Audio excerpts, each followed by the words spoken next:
Nah, seneng banget nih bisa nyapa temen-temen di podcast kali ini. Oke, jadi kenalin dulu, aku Ilmiatul Hasanah dari Ilmu Ekonomi Syariah Angkatan 58. Tentunya aku kali ini nggak bakal sendirian lah ya. Jadi hari ini bakal ditemenin sama temen aku nih. Siapa ya kira-kira? Nah, ini dia, tamu kita adalah Karya. Halo semuanya. Halo, gimana nih kabarnya? Alhamdulillah semua sehat. Oke, sendiri gimana kabarnya? Alhamdulillah sehat juga. Jadi hari ini kita mau bahas apa sih di sini? Di sini kita mau bahas terkait investasi syariah nih kami ya.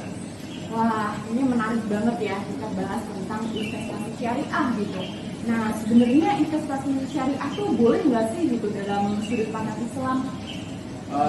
Dalam sudut pandang Islam tentunya investasi itu boleh jika jenis investasi tersebut dijalankan sesuai dengan prinsip-prinsip atau kaidah-kaidah Islam atau ajaran-ajaran Islam, termasuk juga kayak saham syariah. Terus hukum investasi dalam Islam memiliki pandangan tertentu tergantung pada jenis investasi yang ingin dilakukan.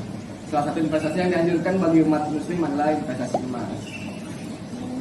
Gitu guys ternyata. Nah, kalau menurut kakak sendiri nih, investasi itu penting nggak kalau buat anak-anak muda gitu, di kalangan anak-anak muda gitu, penting nggak sih?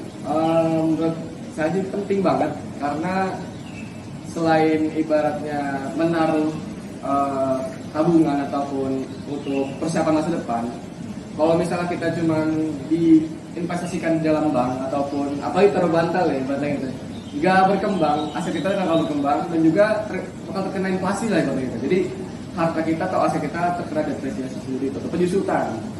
Wah, serem juga ya guys ternyata kayak gitu ya. Nah, kalau dari sudut syariah itu ada investasi apa aja sih?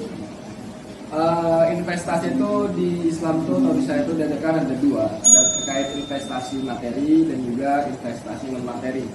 Nah, buat yang materi itu ada namanya sukuk syariah atau surat berharga atau obligasi surat berharga yang menerapkan prinsip-prinsip syariah. Sukuk itu adalah efek yang berbentuk sekuritas efek, sekuritas aset yang memenuhi prinsip-prinsip syariah di pasar modal. Jenis sukuk itu ada beberapa. Ada sukuk mudharabah, ada sukuk ijarah, korporasi, dan juga ada sukuk negara atau SBN, surat berharga negara. Oh, jadi banyak ya. Terus boleh nggak sih dijelasin gitu biar pada anak-anak sahabat fikih nih pada tahu gitu apa sih sukuk itu tuh apa gitu? Sukuk atau obligasi syariah itu dalam prinsip syariah itu adalah bisa menggunakan akad mudharabah. Bisa menggunakan akad mudharabah. Mudharabah itu apa sih? Kayak mudharabah itu perjanjian antara investor terkait penanaman modal kepada penerbit sukuk itu atau penerbit obligasi itu untuk dikelola dengan sesuai prinsip syariah tentunya lah nih betul. Obligasi syariah juga ada namanya sukuk ijarah. Nah, bedanya tadi dengan mudharabah, sukuk ijarah ini lebih ke akad yang sewa menyewa antara investor dan penerbit obligasi. Nilai sewa itu ditentukan di awal investasi dengan nilai tetap sepanjang tenor obligasi syariah. Nantinya hasil investasi juga bersifat tetap atau obligasinya bakal bersifat tetap. Oke, jadi dalam pandangan Islam tuh ada akad-akad tertentunya gitu juga nggak sih Kak? Ada dong ya, pasti ada. Karena bedanya konvensional dengan saya itu ini. Jadi di syariah semua ketentuan-ketentuannya itu pasti atau semua ketentuan itu jelas itu. Tidak ada yang mengandung ibaratnya goror ataupun ketidakjelasan. Jadi di investasi syariah itu semua sudah telah diatur dari negara, diatur oleh juga ajaran-ajaran Islam atau diatur dengan prinsip-prinsip syariah.